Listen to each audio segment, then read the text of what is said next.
이제 마음을 정돈하시고 다 함께 하나님 앞에 정성껏 주일 예배를 올리도록 하겠습니다. 다 함께 사도신경으로 신앙 고백하시겠습니다. 전능하사 천지를 만드신 하나님 아버지를 내가 믿사오며 그 외아들 우리 주 예수 그리스도를 믿사오니 이는 성령으로 잉태하사 동정녀 마리아에게 나시고 본디오 빌라도에게 고난을 받으사 십자가에 못 박혀 죽으시고 장사한 지 사흘 만에 죽은 자 가운데서 다시 살아나시며 하늘에 오르사 전능하신 하나님 우편에 앉아 계시다가 저리로서 산 자와 죽은 자를 심판하러 오시리라. 성령을 믿사오며 거룩한 공회와 성도가 서로 교통하는 것과 죄를 사하여 주시는 것과 몸이 다시 사는 것과 영원히 사는 것을 믿사옵나이다. 아멘. 다 함께 찬송 588장 찬송 부르시겠습니다.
오늘 하나님께서 우리에게 주신 말씀은 구약성경 다니엘서 6장 8절부터 12절까지 말씀입니다.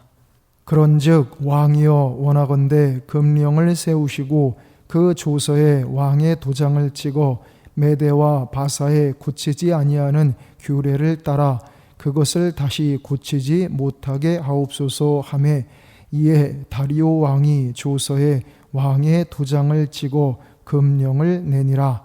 다니엘이 이 조서에 왕의 도장이 찍힌 것을 알고도 자기 집에 돌아가서는 윗방에 올라가 예루살렘으로 향한 창문을 열고 전에 하던 대로 하루 3번씩 무릎을 꿇고 기도하며 그의 하나님께 감사하였더라.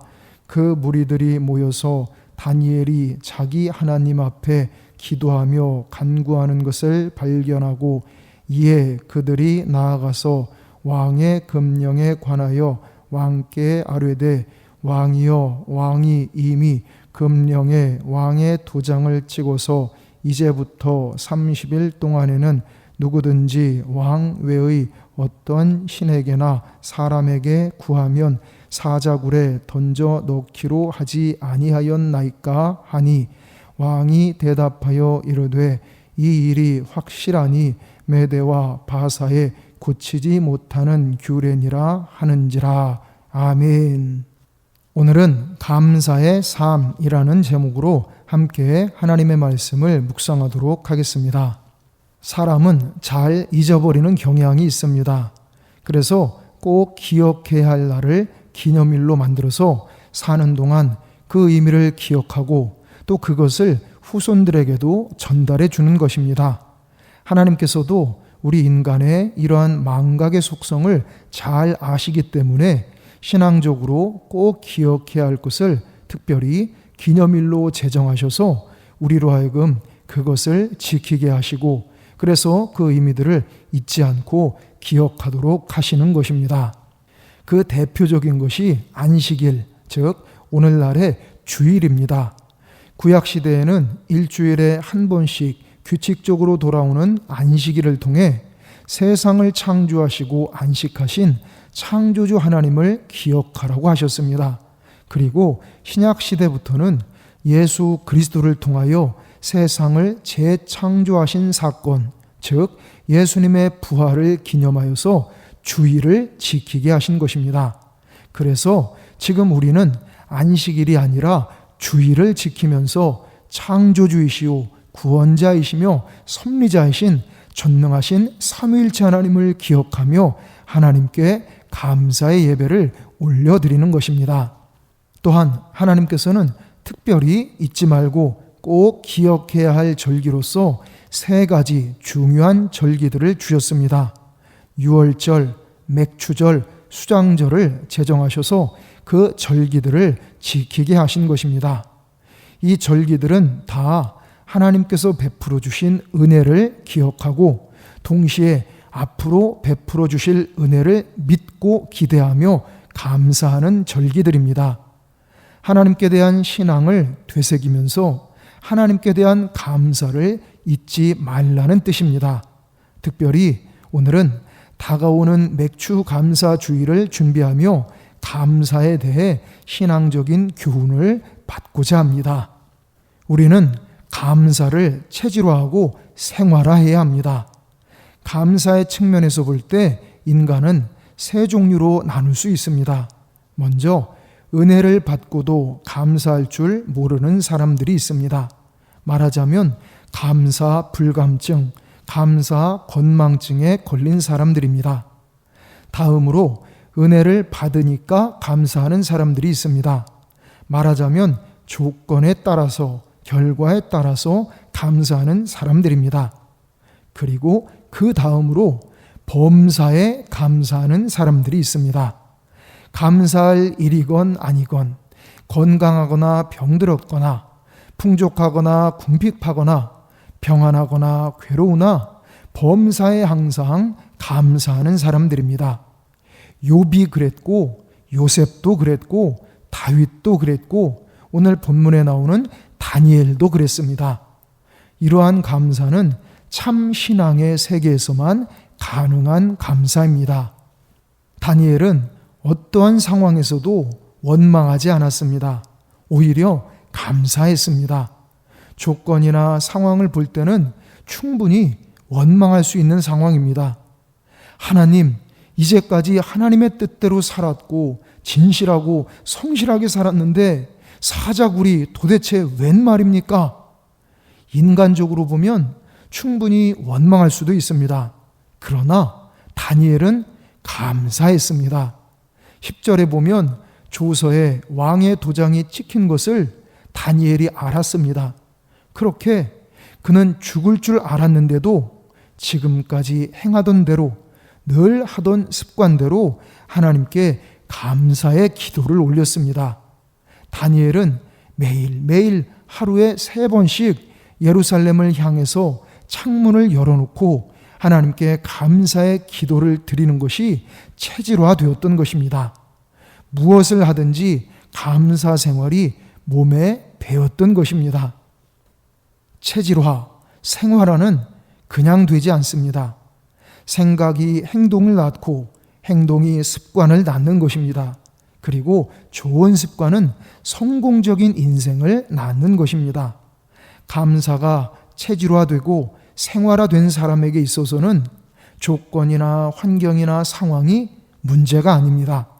어떠한 상황에서도 감사 생활을 하게 되는 것입니다. 그렇게 되려면 무슨 일을 당하든지 간에 그것을 감사로 해석할 줄 알아야 합니다. 즉, 어떤 상황에 대해서 인간의 관점으로 바라보지 말고 그것을 주신 하나님의 관점에서 바라볼 줄 알아야 합니다. 1달란트든 2달란트든 5달란트든 간에 달란트를 주신 하나님의 관점에서 생각할 때 감사가 나오는 것입니다. 나보다 나를 더 잘하시고 나보다 나를 더 사랑하시는 하나님께서 다 나에게 필요하다고 생각하시기에 나에게 약점도 주시는 것이고 또 때로는 역경을 주셔서 나를 훈련시키시고 정금같이 만드시려는 것입니다. 이렇게 하나님의 관점에서 바라보면 나에게 오는 모든 것을 감사로 해석할 수 있는 것입니다. 우리는 우리를 향하신 하나님의 사랑을 확실하게 믿어야 합니다. 그렇게 함으로써 과거를 감사로 해석하고 현재를 감사로 이해하며 미래를 감사로 기대하는 감사의 사람들이 되어야 합니다. 여러분, 불평과 원망은 더 큰 불평과 원망을 낳게 됩니다. 전능하신 하나님께 대한 확고한 믿음으로 불평과 원망의 악순환을 끊어버려야 합니다. 그리고 나서 감사의 선순환이 이루어지게 해야 합니다. 우리 모두 참 믿음의 반석 위에서 하나님의 관점으로 모든 것을 바라보며 범사에 항상 감사하는 삶을 살아가시기 바랍니다.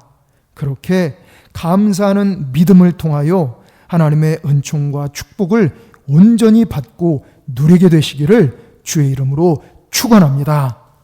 다 함께 찬송 436장 찬송 부르시겠습니다.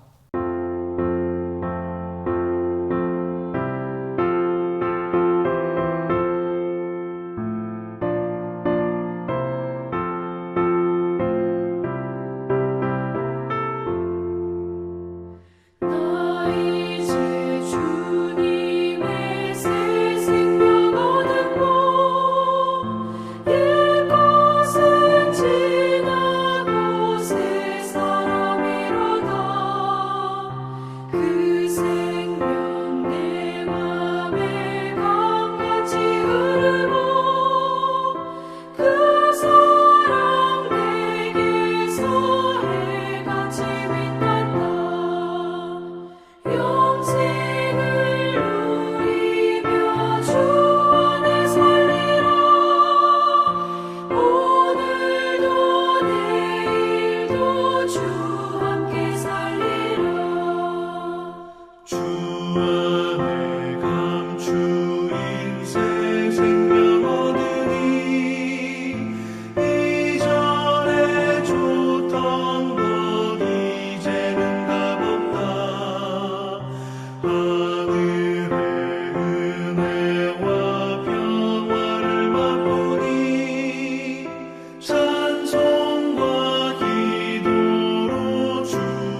함께 주기도문 하심으로 주일 예배를 마치도록 하겠습니다. 하늘에 계신 우리 아버지여, 이름이 거룩히 여김을 받으시오며 나라가 임하시오며 뜻이 하늘에서 이루어진 것 같이 땅에서도 이루어지이다. 오늘 우리에게 일용할 양식을 주시옵고 우리가 우리에게 죄 지은 자를 사하여 준 것 같이 우리 죄를 사하여 주시옵고 우리를 시험에 들게 하지 마시옵고 다만 악에서 구하시옵소서. 나라와 권세와 영광이 아버지께 영원히 있사옵나이다. 아멘.